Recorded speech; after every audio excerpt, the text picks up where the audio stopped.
Saya Putri Yolanda SPDI, Guru UPTD SMPN 4 Kecamatan Bukit Barisan. Pada kali ini, kita akan membahas materi mengenai perdagangan internasional. Adapun materi yang akan kita bahas, yang pertama, pengertian perdagangan internasional. 2. Faktor pendorong terjadinya perdagangan internasional.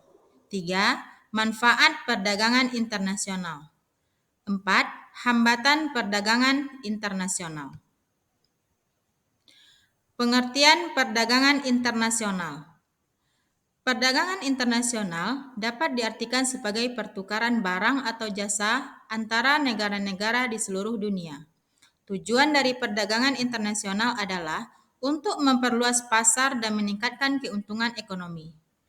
Negara-negara melakukan perdagangan internasional untuk memperoleh barang atau jasa yang tidak dapat diproduksi secara efisien di dalam negeri, atau untuk memperoleh barang atau jasa dengan harga yang lebih murah dari negara lain.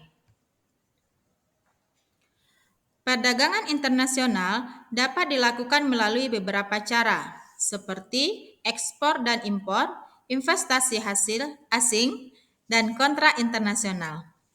Ekspor adalah penjualan barang atau jasa dari suatu negara ke negara lain, sedangkan impor adalah pembelian barang atau jasa dari negara lain. Investasi asing adalah investasi yang dilakukan oleh investor asing di suatu negara, sedangkan kontrak internasional adalah perjanjian antara dua pihak dari negara yang berbeda untuk membeli atau menjual barang atau jasa. Faktor yang mendorong terjadinya perdagangan internasional. 1. Perbedaan kebutuhan dan sumber daya alam.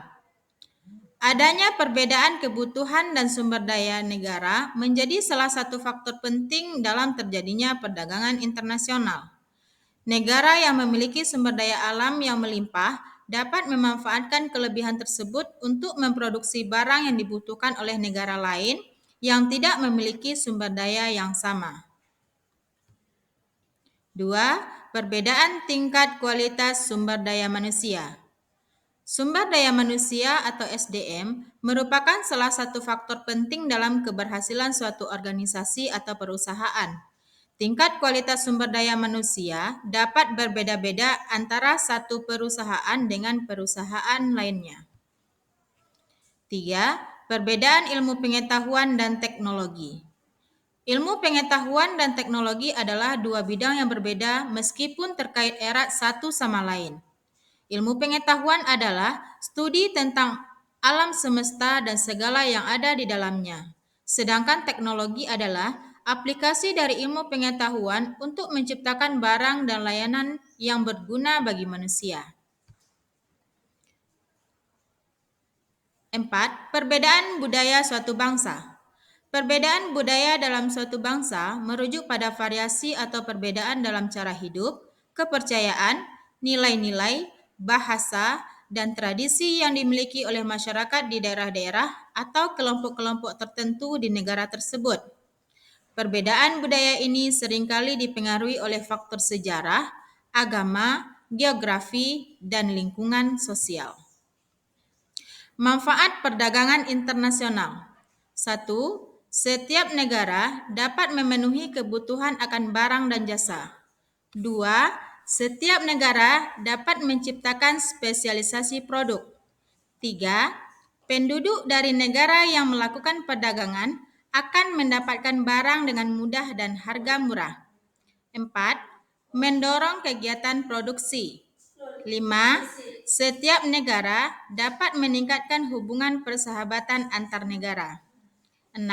Kegiatan produksi dapat meningkatkan hasil sehingga perusahaan tambah maju. 7. Pendapatan negara meningkat melalui perolehan devisa hasil ekspor. 8. Mendorong kemajuan iptek. 9. Mendorong pertumbuhan ekonomi. Hambatan perdagangan internasional. Perdagangan internasional adalah salah satu hal yang penting dalam perekonomian suatu negara. Namun, ada beberapa hambatan yang seringkali menghambat perdagangan internasional. Salah satu hambatan yang sering terjadi adalah masalah tarif. Tarif adalah pajak yang dikenakan pada barang-barang yang diimpor dari luar negeri. Hal ini sering membuat barang-barang menjadi lebih mahal dan membuat pelanggan lebih memilih untuk membeli barang yang sejenis yang diproduksi di dalam negeri.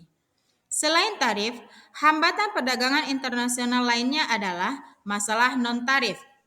Masalah non-tarif ini seperti regulasi, standar, dan sertifikasi produk. Hal ini seringkali menjadi kendala bagi eksportir untuk mengekspor produknya ke negara lain. Selain itu, masalah hak kekayaan intelektual juga sering menjadi hambatan dalam perdagangan internasional. Namun, ada beberapa upaya yang dilakukan untuk mengurangi hambatan perdagangan internasional. Salah satunya adalah dengan melakukan perjanjian perdagangan bebas antar negara.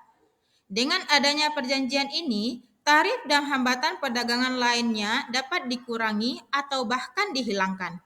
Hal ini dapat memperkuat hubungan perdagangan antar negara dan meningkatkan perekonomian global. Setelah kita membahas materi tadi, silahkan dijawab pertanyaan di bawah ini. 1. Jelaskan pengertian perdagangan internasional. 2. Jelaskan perbedaan ekspor dan impor. 3. Apakah yang dimaksud dengan investasi asing? 4. Tuliskan 4 faktor pendorong terjadinya perdagangan internasional. 5. Apa sajakah hambatan perdagangan internasional? Sekian materi kita hari ini. Sampai jumpa di lain kesempatan. Terima kasih.